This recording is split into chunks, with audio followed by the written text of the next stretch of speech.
Hello, everyone, and welcome back to Perpetual Chess. I wanted to give a special welcome to any Gotham Chess inspired new listeners. Here on Perpetual Chess, we often interview top players, authors, and content creators. But once a month or so, I like to spotlight an amateur. The series has long been called the Adult Improver Series. We often place an emphasis on what people are doing to get better at chess, how they're studying, what tips they can share. But sometimes we just like to hear about the role that chess plays in the life of a chess amateur. And today's guest has a compelling story in that regard, and we will introduce him in a minute. But first, I did want to give a few shout outs. Number one, I always like to give a shout out to the Patreon subs. They help keep Perpetual Chess going. So, in particular, I wanted to thank recent new subs Leela Baldwin, Ben Stotts, Mini Mike, Jim Gerardu, and Mike Sawant. Of course, Patreon subs can access the Perpetual Chess Discord community and get access to ad-free Perpetual Chess episodes. We occasionally do special events where trainers present lessons and do Q&As. So would welcome any new members, of course. I also wanted to mention that if you're interested in being a guest as an adult improver, or if you know someone who you think would make for a compelling guest, I do have a Google form that you can fill out, submit your information. That's actually how I heard the story of today's guest. And then wanted to make a special request that I'm going to be doing an episode about getting to 1,000. So if anyone is recently achieved the rating of 1,000 or is close to getting there and trying to break through, I'm going to be doing a multi-guest episode sort of highlighting those stories. So if that is of particular interest to you and you think you might be a fit, please do fill out the form. I might not respond right away. Couple other things to mention before we get to our guests. Number one, there's an Adult Improver playlist on Spotify. So if you want to go through the back catalog, that's an easy way to do it. There's also an Adult Improver dedicated webpage that I will link to. And last but not least, before we get to the show, got to give a shout out to our presenting chess education sponsor, Chessable.com. Levy Rosman's got a new course. There's a fun new course called Queens of the Chessboard by Luciana Morales, highlighting some of the best female players of all time. And just wanted to let you guys know that I have a list of my favorite Chessable courses, some of them, I can't even name them all, with rating guidelines. So I'll link to that as well. But without further ado, let's introduce our guest. So he is a 25-year-old chess enthusiast who is a grad student in psychology and a member of the U.S. Armed Forces as a logistician. And he's got a great story to share about the power of chess to bring people together. So I'm excited to welcome to the show, Chris Duncan. Welcome, Chris. Hey, Ben, thanks again so much for having me. Yeah, excited to chat. So, Chris, why don't we take it from the beginning? I know that a lot of people might have similar stories about how chess came into their lives. I know that you did learn at a school program, but let's hear about that. So, you got introduced to chess as a kid, and then it quickly fell to the back burner, if I understand correctly. Yeah, it did. Turns out losing every game you play in the second grade chess club, not the most motivating factor. So that did fall to the wayside for a while. Focused on other things all through high school, all through college. But once the Queen's Gambit came out, my interest started to peak again, and that was actually from my younger brother who watched the show first, and he started getting into it, playing with his friends, and we were both home. He was home from college, and I was home on leave, and he, offered like, "Hey, do you want to go play a chess game?" I was like, "Yeah, sure, why not? Sounds like a good time." And he whooped me pretty good. And of course, as the older brother, I don't like losing to the little brother, so I had to go and turn around and start studying my tail off just to come back the next time I was home and whoop him. And it's kind of turned into a lifelong competition between us. Every time we're home together, we'll sit down and play a quick game somewhere. And I think our record's pretty close to even at this point. But I'll get him, in the years to come for sure. Nice. That's the best. I often say I love the days, first of all, when your brain hasn't been sullied by like all these chess books and videos where you realize that like, oh, wait, everyone's figured like all this stuff out before that I thought was my own idea. Yep. And number two, it's especially fun when you have someone that's an even match when you're in those sort of early days, because like then the stakes feel immense. I mean, it can also feel that way when it's someone who beats you all the time. But let's face it, chess is an unforgiving game. If someone's better than you, they're almost always going to win if there's like a wide range. So Mm-hmm. it's great when they're an even match. So Absolutely. Chris, like you said, you got into it then, and then what were your next steps when you said, "All right, I gotta study up for my brother"? How did you approach learning about chess? Yeah. So I came back down to North Carolina, was getting back into the swing of things at work. And I think it just randomly came up. We were talking about TV shows at work. And it turns out that one of the senior officers that I worked with had actually been on the West Point chess team. So during lunch, I'd come down, I'd hang out in his office, and we'd play a game of chess, and he'd give me, little pointers here and there. It was never any super intense coaching, but just that little bit of help, that he would provide. And then some of his other teammates would come down, early beginners like myself as well. We'd play a game. He'd coach both of us, and we'd go back and forth, every day at lunch. And from there, it just kind of got me hook, line, and sinker, and kept me going. So the West Point chess team, is that the chess team for the armed forces? I believe when they talk about the Army chess team, for example, I think it does refer to that particular group of people. And I think there's a separate United States NATO chess team that will go to like the international tournaments, but I could be wrong about that.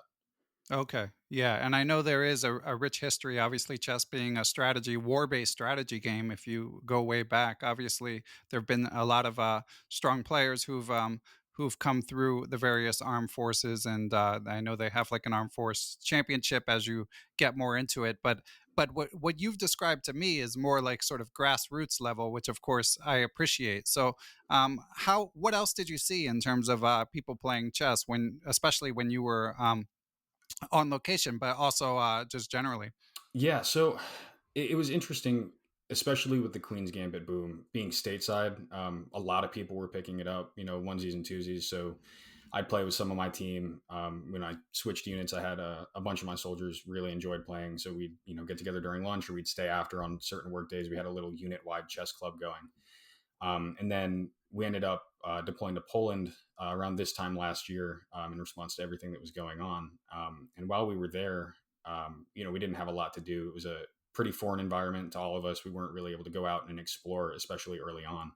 So we needed to find something to entertain us, take up some time. So I had a little travel chessboard, and the dudes that I was on night shift on when we were over there, we'd flip it out, we'd play, and get the shift change. We'd play with the day shift guys. Then the night shift would always, we'd win because we were fresh, we were rested, but they'd come back in the morning and they'd whoop us pretty good too.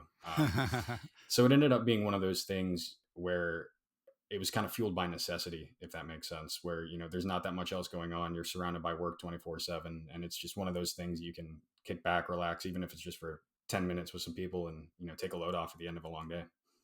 Yeah, sounds like a nice way to relax. Now, let me ask you, Chris, when you mention things heating up, and I know that some military matters are sensitive, so if you can't say anything else, that's fine. But was this in relation to Russia invading Ukraine? Yeah, so in response to that, we went over to Poland. That was part of the assurance mission, just to let our NATO allies know that we were, we're there, we're here to support you guys, kind of deter further aggression, things of that nature. Yeah, And were you like nervous about heading over there? yeah, it was my first real trip going anywhere, especially with the ambiguity about the situation. It was, it's always a nerve wracking experience, but I was surrounded by a fantastic team. I was really lucky to be with the particular group of people that I was. So that was definitely a reassuring facet. Okay. And in terms of the activities that you engaged in, I, of course, wholeheartedly endorse chess as one of the choices. But what else would be allowed? Like you hear stories about like firemen playing hearts while they, are in the fire station, stuff like that. Like, were there other games you guys were playing to pass the time? The army traditional game is spades, so you're not too Okay. far off with your hearts metaphor there. And usually, if there was a chess game going on one table, there was a spades game going on another. Propped up on an MRE box or something like that. And are you going on any spades podcasts? No, unfortunately, no one wants to have me on, so I guess chess will Okay. win yet again. All right. Um, Glad but to hear it. but yeah, I think between the cards, the chess. I think later on in the deployment, I know the folks at Wizards of the Coast will send like Magic the Gathering card sets over. Yeah. Typically, they're a pretty big supporter in that regard as well. So that was cool. That started to pick up on the back end as well. Yeah, big overlap between Magic the Gathering and other games, as I That talked about with adult yeah. improver Kyle Boddy, who Mhm. had that background. But yeah, so so you're playing these games, and so you've got an online rating that you've said vacillates between like 800 and 900. Is that sort of where you were at that time as well, chess wise? Just about. I'd say throughout the course of those couple months that we were there, I definitely improved. What it actually ended up being, I don't know. I wasn't really playing online at that point, so I guess subjectively I felt like I improved. Objectively, couldn't really tell you, but I was probably on or about that range. Maybe just a little bit higher depending on the day. Okay. And I know you've read a couple chess books. When did you start, aside from like, and at that time, as we described, it's sort of a fertile period where you can learn just from, you've played so few games that every game you might learn something new just figuring it out for yourself. But Absolutely. were you doing anything while you were stationed to pursue, to try to further your knowledge? Yeah, once our access to technology started expanding a little bit more, we were able to get some cell phones over there. So of course, I got the chess.com app, and I was able to work the puzzles. That was a pretty big piece of it. Also, going through, like you mentioned, I had access to a couple books. I had Bobby Fischer Teaches Chess, and two of the Yasser Seirawan, Jeremy Silman um, Play Winning Chess series that my Hmm. brother was able to send me, which I wholeheartedly endorse those books for a beginner. They were outstanding, helped me a ton. But between the puzzles and just kind of those basic fundamental books, that was really where I spent the majority of my time. Okay, and Bobby Fischer Teaches Chess. I was lucky enough to interview Bobby Fischer's co-author, Dr. Stuart Margulies, and it somewhat famously is one of the few chess books where you don't need to know notation. They were kind of ahead of the curve in designing it that way, and actually, Levi Rosman has mentioned that his book is going to mimic that style, which I think is a great idea.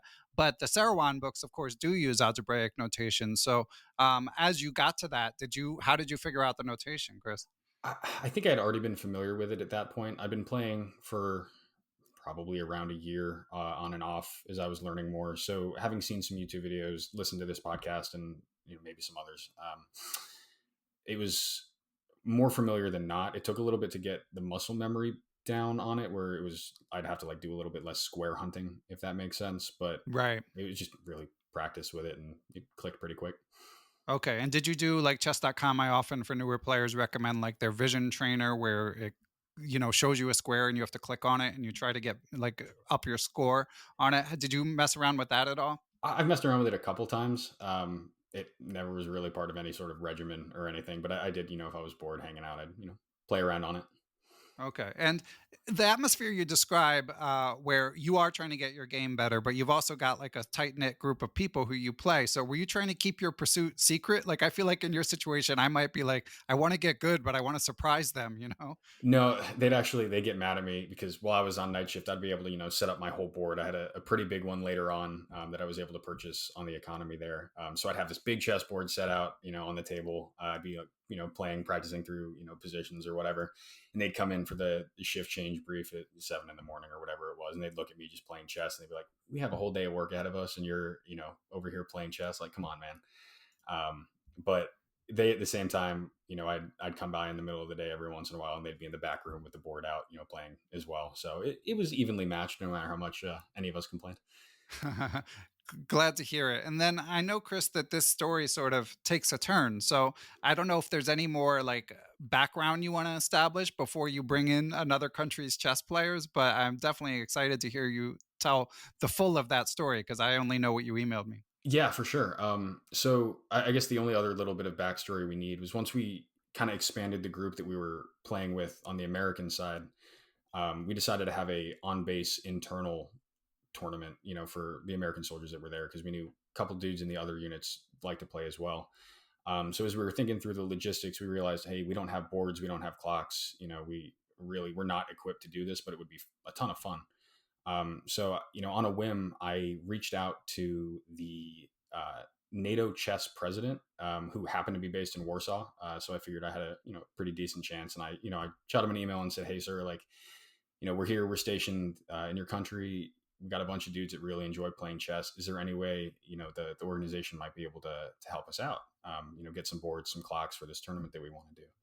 And he wasn't able to help us out with that per se, but he was able to link us in with some of his, Polish military counterparts who invited us to the tournament that I emailed you about, which was one of their unit internal tournaments that they were super gracious and asked us to come play in. Okay, yeah, and we had a Patreon mailbag question from Jim Sutherland asking exactly that of how you got the chess sets. So it's good to shed some light on it. It would be great if there. I think Jim mentions it would. First of all, he also, I should say, said thank you for your service, Oh, thank you. which I echo. But it would be great if there were some sort of system in place to make it more streamlined in the future. Yeah, for sure. So let's bring it back to, as you were saying. So you do an internal tournament. And how did the tournament go, by the way? It was a lot of fun. It was a little bit shambly because, like I said, it was we weren't able to get those externally sourced resources for ourselves. So everybody had their onesie twosie chessboards that they'd picked up on the town. We had some dudes playing on my little flip magnetic set that I had brought from home. I was running the tournament with an Excel sheet and no knowledge on how to run a tournament at all. The time control was basically just a suggestion, but everybody had a ton of fun. We were able to get some awards for the guys that won, which was super fulfilling. They were really excited about it, and we were able Well, to draw from that pool and bring them to the Polish tournament. Those top players, fun. What were the prizes? um, like military awards, Oh, cool. kind of things. Yeah, like little ribbons. And I'm guessing it was free. You're not having Oh, people pay to absolutely get in not. this. No, we're not exhorting the soldiers over there. Okay, excellent.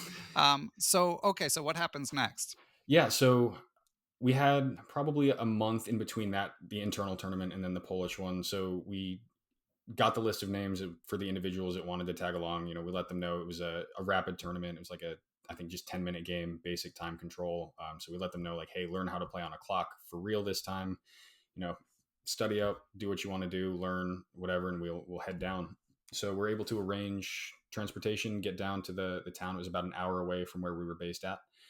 Um, got down there, set up for the day, and I think it was around 11 of us, I want to say, that came along to play on the American side. And I think it was somewhere around 20 of the Polish military and their families, which was super cool that they had the families come out as well.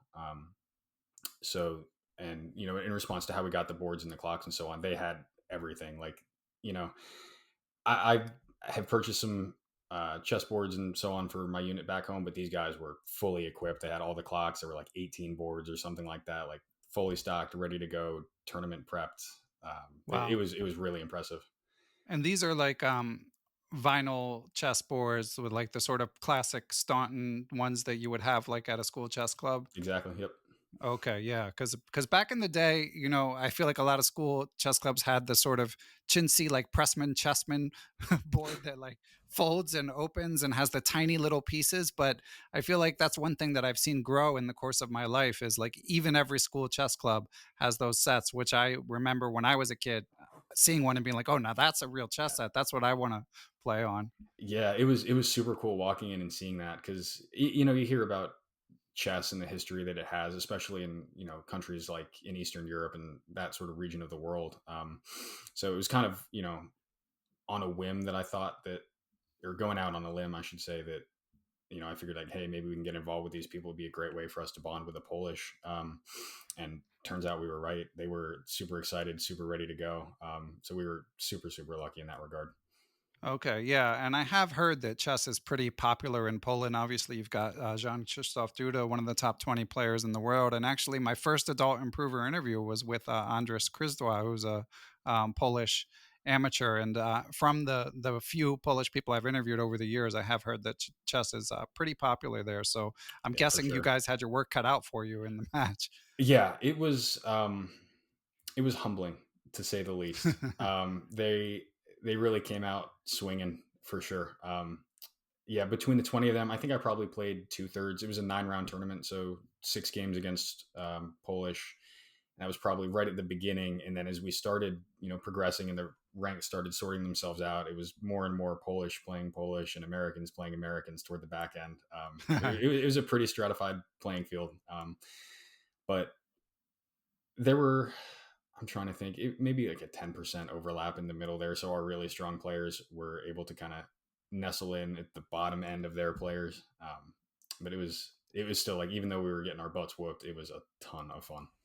Glad to hear it. And obviously, I mean, to me, the rating it's pretty irrelevant in this context. But as a chess player, I still can't help but wonder. So, looking back, if you were to assign a rating to the strongest players, what do you think it would be? The strongest Polish player, I would say, probably easily in the 2000s.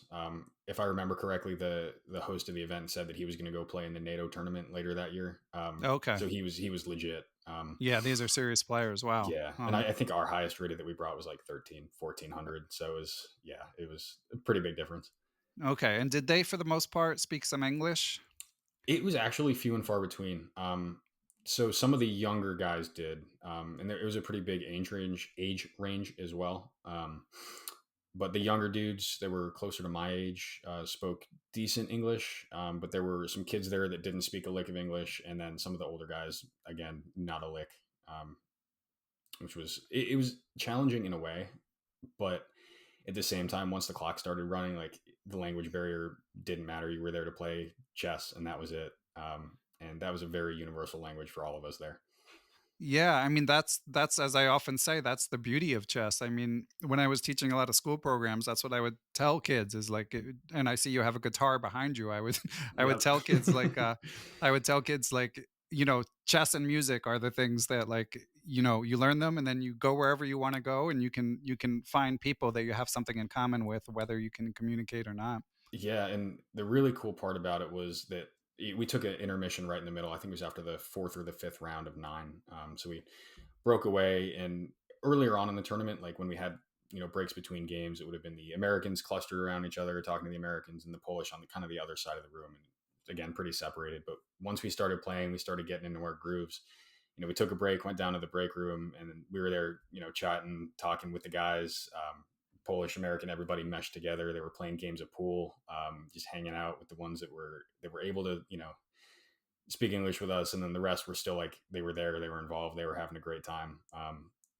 And honestly, I think that was the biggest kind of shifting point for me because it stopped being about chess at that point and started being more about connecting with these people.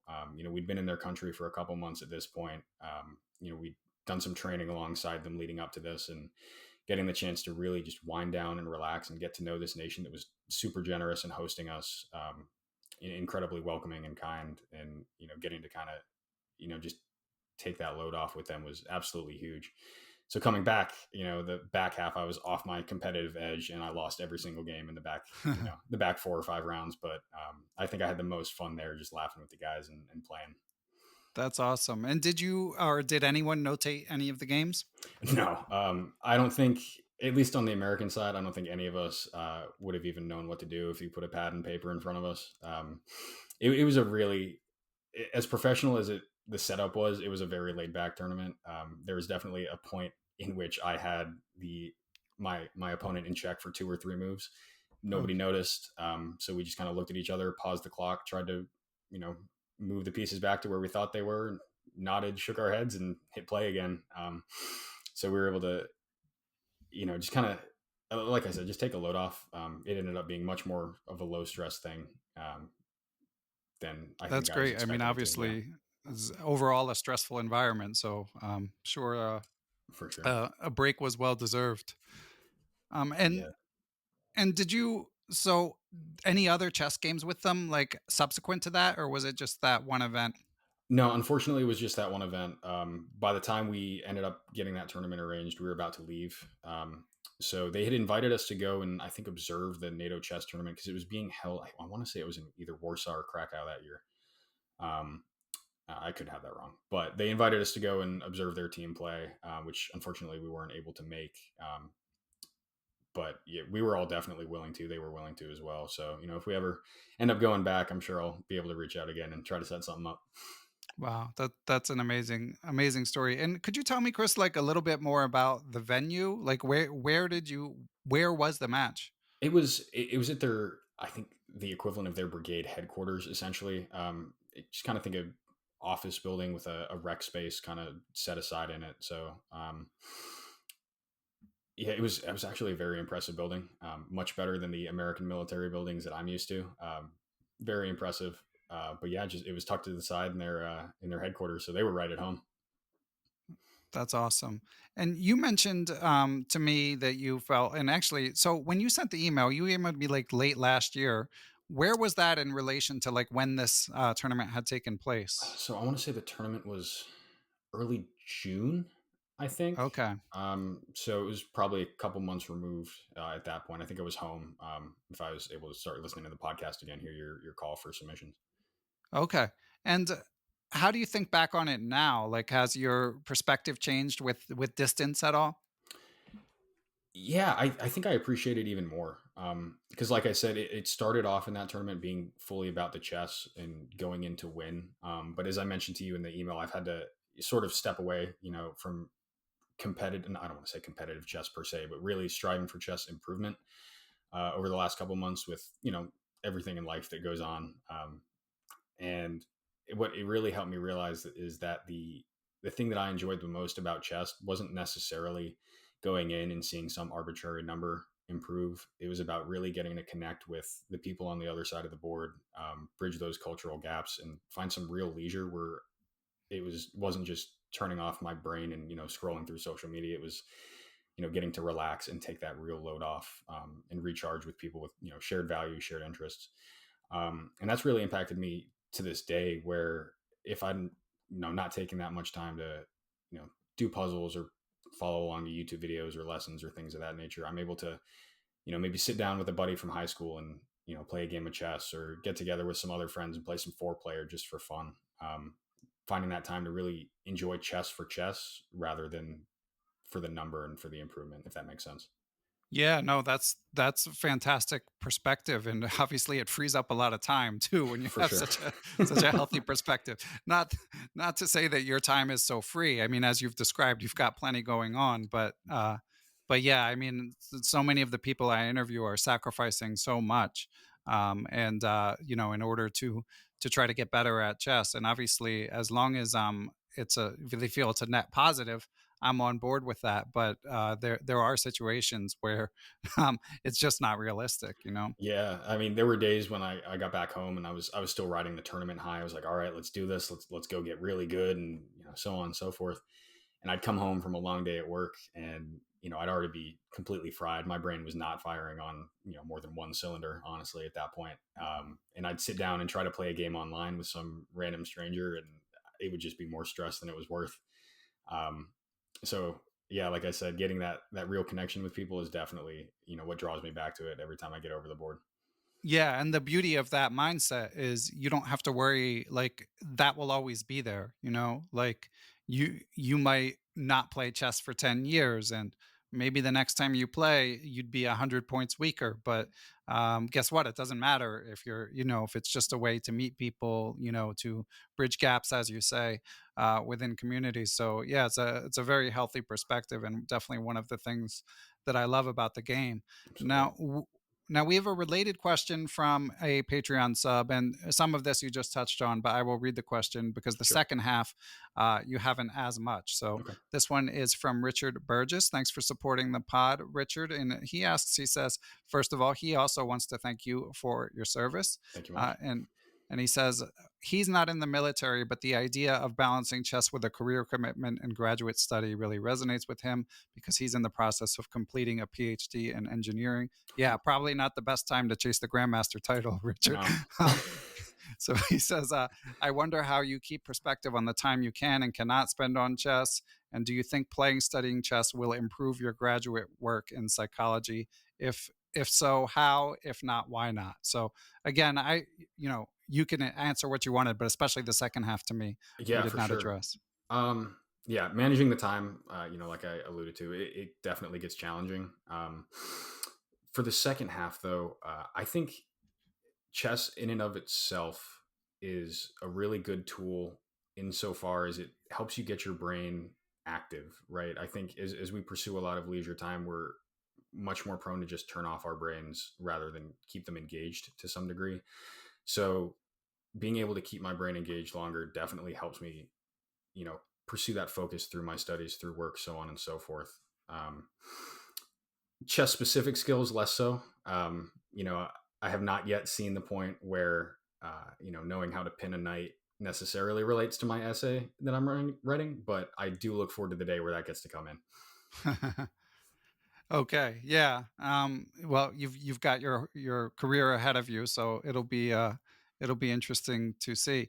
And I know you mentioned that you're often tired from other responsibilities. So, and a healthy mindset about not necessarily being interested in seeing the number next to your name or chess.com handle go up. But do you still like, do you ever watch chess videos for fun these days? Like, do you ever use it as a way to unwind, or is your life at a point where like it's just kind of on the back burner? Yeah, I'll say less so with the videos. I've tried to break away from spending my time in the evening zoned out, kind of like I alluded to. But one of those things where like I mentioned, when I get to go home, and when I'm spending time with people, that's been one way. Actually, my father-in-law and I have gotten to connect a little bit. So at the end of those long days, running around visiting everybody, we we'll break the board out, we'll play a couple games, and just kind of relax that way. Other ways, there's a few books that I'll still leaf through from time to time. The Logical Chess Move by Move has been a really fun one because Yeah. you can really think through the games, or you can just kind of watch them play out and appreciate just the simple beauty of a lot of what those games are. So that's been something I've turned to as well. Yeah, that's definitely a classic. And the Yasser books, um, there's different ones that are different levels. When you read it, did you feel like you were able to follow it for the most part? Yeah, for the most part, I'd say.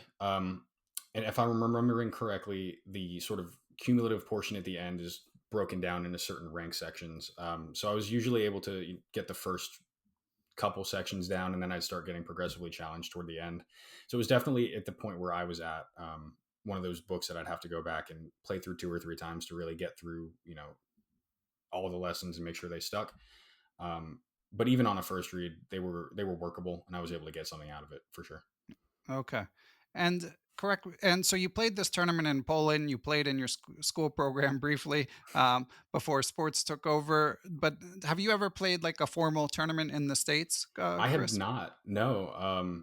We have a small chess league here in the town that I'm from, but it's few and far between that they actually have a rated event. From what I understand, I think the closest thing to me might be either Raleigh or Charlotte. I know has a big chess playing population, but that's been a little bit too far out of the way to get to, at Yeah, least at this yeah. point. And do you think you'd? I know you. Again, I know you have a lot going on in the near future, but do you think you'd ever try? Are you interested in trying one someday? Absolutely, I am. Yeah, and like I mentioned before, when we were talking in the pre-interview portion, we're expecting, my wife and I are expecting twin girls. So I'm hoping that at least one of them enjoys chess someday, and I'll either get to demonstrate for them, that dad likes to play in a chess tournament, and that's something you should try too, and then hopefully someday get to take them to tournaments of their own. Okay, yeah, and for listeners, that was one of the activities, the bit things keeping him busy. I was alluding to. I didn't want to break Chris's news for him. So when is your wife due? Sometime in about the next month or so, depending on Okay. how long the girls want to cook for. Yep, Excellent. Yeah, and that can be a great way to further your interest when the time comes. I absolutely. think 5 to 7 to 8, I think, is a great time to introduce kids Yeah, and hopefully to. they fare better than I did in my second grade chess tournament for sure. So when you sat down in Poland to play, were you nervous? Terrified, absolutely. And I think the most intimidating part was the fact that there was a 7-year-old there that was outperforming all of us. And not only was he an incredible chess player, he played very professionally. Like it was almost like watching a grandmaster walk on. He'd shake your hand, sit down. He gestured to the board for me to sit down. I was like, okay, wow, this is legit. This kid knows what's up. And then he had a death stare. I'm telling you, the way that he would look at us while we were thinking about our moves was one of the most terrifying things I have ever experienced in my life. Well, that unfortunately doesn't go away. It'll probably whenever you make it to a chess tournament, another 7-year-old will be waiting At least to there's give you. continuity.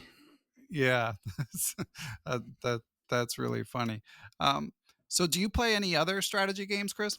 I dabbled in Magic for a little bit with that same boss that was on the West Point chess team. He was really, really big into Magic. So he'd loan me a deck and we'd play that. But I never really got super into that. Chess has been really the one big strategy game that's gotten me. Okay.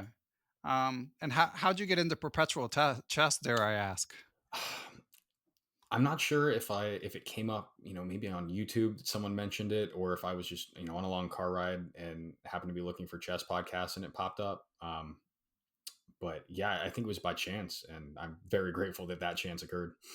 Yeah, so am I. It's been amazing to hear your story. And I know you mentioned you try not to watch a lot of chess YouTube, but do you have favorite content creators, or did you avoid it enough where like you can't even name anyone. No, I was a big Gotham chess watcher for a while there, definitely early on.